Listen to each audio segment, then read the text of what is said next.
back in the dining room today, and I am going to be doing that board and batten with the pole wrap that I showed you guys last week. Now, this is my inspiration picture. I found it on Pinterest. I will leave the original one linked below, so make sure if you have a Pinterest, you go over and show that some love, because I just absolutely love this idea.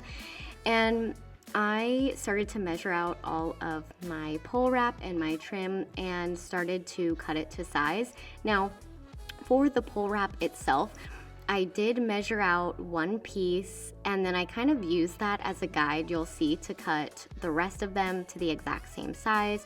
I did have to flip over my pole wrap kind of like mid, like I did one cut and then had to flip it over because my saw was a little bit too small. Now, you definitely don't need a chop saw for this. You could do it with even maybe some miter shears, but definitely with a hand saw, and those are only around like $15, so no worries if you don't have a chop saw, it's totally fine. But as I said, I'm just using that first cut as a template for the rest of them. And I ended up doing 7 inches of pole wrap on the top. Initially I was going to do 6, but the 7 ended up looking a lot more dramatic, so that's what I went with. Once I had everything cut to size, I went ahead and used some painter's tape to put it up on the wall while I got it level. This is a really great trick if you don't have somebody there to help hold it and make sure everything's level while you're nailing everything in. So I did keep checking just to make sure that, you know, before each nail it was still level. And I really love this Ryobi brad nailer because it doesn't require a compressor, and it's definitely way more DIY friendly than a normal air compressor nail gun. Then it was time to put the vertical pieces up, and I'm making sure that they're level on both sides. I actually did put some painter's tape on the back of this, and then I just nailed through that. That really helped me keep everything up and level because the vertical pieces were a little bit more difficult to level out with painter's tape going across them, if that makes sense. So I just used a few nails in each, and I did make sure that they were all spaced the exact same space apart.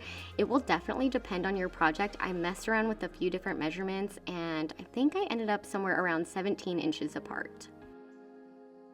Even though the trim pieces on the top of the built-in bench were pretty straightforward, I did still make sure that they were level just to make sure that it didn't look wonky all the way around the room. Now, with the pole wrap, it did have like a little half cut on the end of it, and I just went ahead and scored on the back and took those half cuts off because I didn't want them to like conjoin together to look like a whole one because you could see the seam really well. I did keep a few with a few half cuts at the end, just so that if I got to a space where it wouldn't fit, I could use the half cut piece. But this was super easy. I did use probably way too many nails at first when I was putting up the pole wrap, because you do want to make sure that it's not getting floppy or foldy in between. But as I went, I figured that every like 5 or 6 of the little pole wrap pieces was a really great place to nail to keep it all flat and good. Once the pole wrap was all in one section, I did top it off with that trim that I had already pre-cut. It's the same exact measurements as the bottom, so I used the bottom ones as a template, and I did that all the way across the room. Now I'm moving on to the top of the bench, and I'm nailing that pole wrap in. Now listen, you guys, they had a wallpaper border around this, right? But it was not level. Like, it was way lower on the left side of the window than on top of this bench. It was just really weird. So I'm very happy that this looks so much more cohesive now, because before it was really throwing off the eye, not to mention the layers of wallpaper. It just wasn't giving hot in this lake house. It was giving big yikes. Did run into a few areas where the pieces that I had cut wouldn't quite fit, and so I was kind of taking half cuts that I had cut off earlier and helping it go up against the wall because they were not all cut evenly. So that was a little challenging, but other than that, it was really easy, and that really only took a few extra minutes.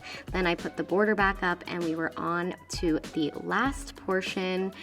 And the wallpaper was also like super wonky over here, but you know, I guess that's to be expected during this project, and that's why the pole wrap is so great, because it's covering that up and we don't have to worry about taking it off. And then I just made sure that that top piece was level and put it on. Now here is where we ran into a dilemma. There was actually no baseboard here, there was only a quarter round, and that was going to throw off the design of the board and batten so much. So I actually took a piece of baseboard from somewhere else in my kitchen that may be getting removed anyway, and I used that for the bottom, and then I put my final brad nails in to my trim. Now you'll see a bunch of paint swatches on the wall, and I'll get to that in just 1 minute, but first I needed to fill in the nail holes. So I started filling it in with like this little crayon, and I did like it, but it wasn't going that fast, and I had to caulk the seams anyway to make it look more finished. So I ended up just filling most of the rest of the nail holes with caulk. It was definitely a lot faster. It is messy, but I recommend just using like a baby wipe or a damp paper towel, and that makes it go a lot quicker. Also, you definitely want to caulk the seams and fill the nail holes because it's going to give a much more finished look in the end. It's prime time, baby. Clearly, I was excited to prime. Also, do you guys know that TikTok sound that's like, I look like a raccoon in the garage? I'm pretty sure I've said this in like 49 videos at this point, but that's how I feel every time I do a DIY project, because I just look a whole hot mess. But who cares, right? I'm just painting. Anyway, I went over the pole wrap and the wall with some Kills primer. I do wish I would have used my normal shellac based primer, because let me tell you what, this pole wrap was just soaking this up. It wasn't bad, it just wasn't as good as, you know, my normal one. And I did go back and roll the places where I could, because tiny little foam roller, it always gets a way more even coverage than just your normal like brush. Also, just something to note, with the pole wrap, I had to go on with a thinner coat, and I really had to press it in there with the brush. If you go on with like a thick coat, like if I would have sprayed this, I think that there would have been globs and drips that got caught in between the pole wrap. So you do kind of have to be really careful when painting the pole wrap, just because you want that texture there. So I highly recommend just doing some really thin layers even when you get to paint. Recently did an Amazon live video where I go over all my favorite paint tools and products, and I'll leave it linked below if you guys want to check it out. But let's get to the color samples. So I sampled so many different colors. Some are from Benjamin Moore and some are from Behr. I'm going to leave the colors on screen, but I did do the pole wrap as well as the wall, and I ended up picking Cambridge Green by Benjamin Moore, and I am just absolutely obsessed with this color. It still feels neutral to me because it feels like very earthy, but it brings a pop of color to the space, which I really love. So I started out with, again, a trim brush, and I started on the pole wrap. Now, I did this because I knew I was going to be rolling the rest of the trim so that it would get a really even coat, and I knew that I couldn't not get paint on the trim when doing the pole wrap, so I did the pole wrap first, and then I cut in with my brush everywhere that I needed to, and I used my tiny little foam roller to do the rest of it. Now, I love Benjamin Moore paint. This isn't an ad. You know, normally I only use Behr, but I worked with Benjamin Moore recently, and I love their paint. Like, it's very silky smooth, and it covers really, really well. Still love Behr paint, but when I'm going for like a specific color, generally I'm gonna pick Benjamin Moore. So just thought that you guys would like to know an update on my preferred paint journey.